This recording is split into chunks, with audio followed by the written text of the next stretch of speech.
Goeiemôre almal, vandag is dit die 27ste Mei, dis 'n Woensdagoggend die jaar 2026, se lieflike dag geskenk deur Abba Vader, vir ieder en elkeen van ons, en ons het 'n nuwe lewensbladsy. Wat gaan ons op hierdie lewensbladsy inskryf vandag?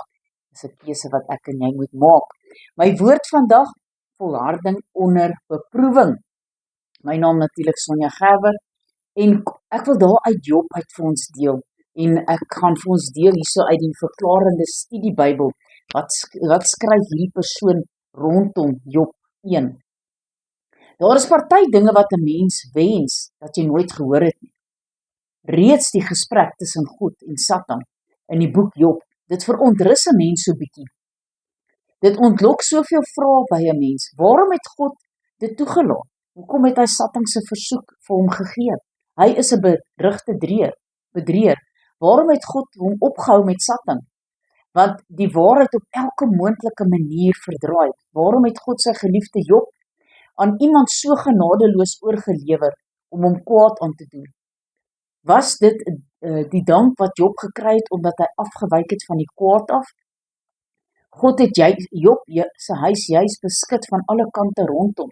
Ons sien dit in Job 1 vers 10. Waarom het hy daardie beskutting van hom al weggeneem? Dit lei tot verdere vrae. Satan het aangevoer dat Job slegs reg geleef het omdat hy geseënd was. God sou hom verkeerd bewys, maar waarom moes God enigstens iets bewys het?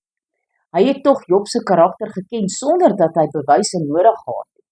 God het Satan toestemming gegee om enigiets wat aan Job behoort weg te neem, behalwe sy lewe. Satan het tipies soos 'n gewetenlose maniak opgetree. Hy het die buurvolke aangehits om Job se vee te gaan steel en sy dienaars uit te moor. En daarna het 'n groot wind al sy kinders doodgemaak, alles op een dag.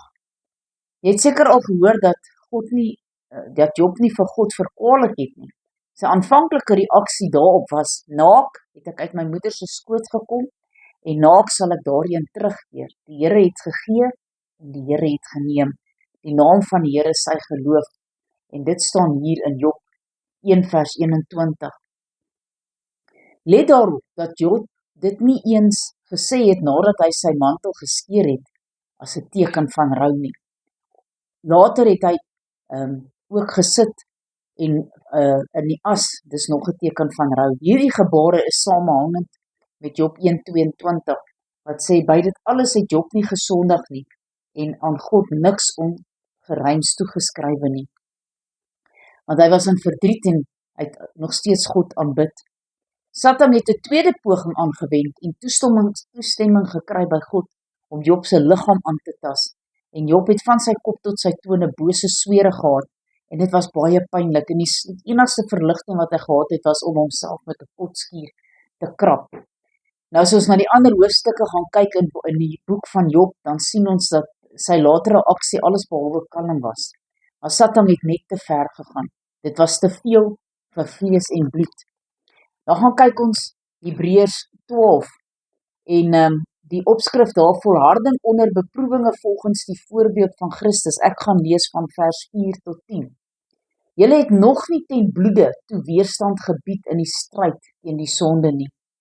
En julle het die vermaaning heeltemal vergeet wat tot julle as seun spreek. My seun, ag die tugtiging van die Here nie gering en beswyk nie as jy deur hom bestraf word nie, want die Here tugtig hom wat hy liefhet en hy kastei elke seun wat hy aanneem.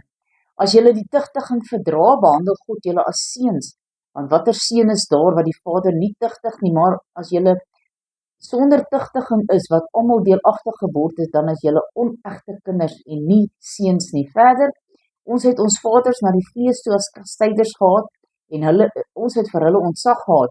Moet ons dan nie veel meer aan die Vader van die geeste onderworpe wees en lewe nie? Want hulle het ons wel vir 'n kort tydjie na hulle beste wete getugtig, maar hy het tot ons bes wil, sodat ons sy heiligheid kan deelagtig word. Kom ons bid saam.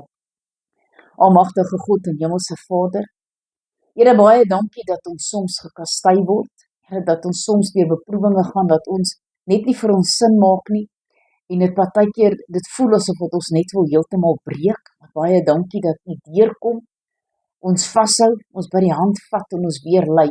Dankie dat ons in geregtigheid kan lewe en ons na U toe kan kom en sê, Here, help my. Ek is in hierdie moeilike stryd en dankie dat U vir ons deurkom en ons oprig. Ons loof en prys en eer U groot en heilige naam. Halleluja. Amen en amen.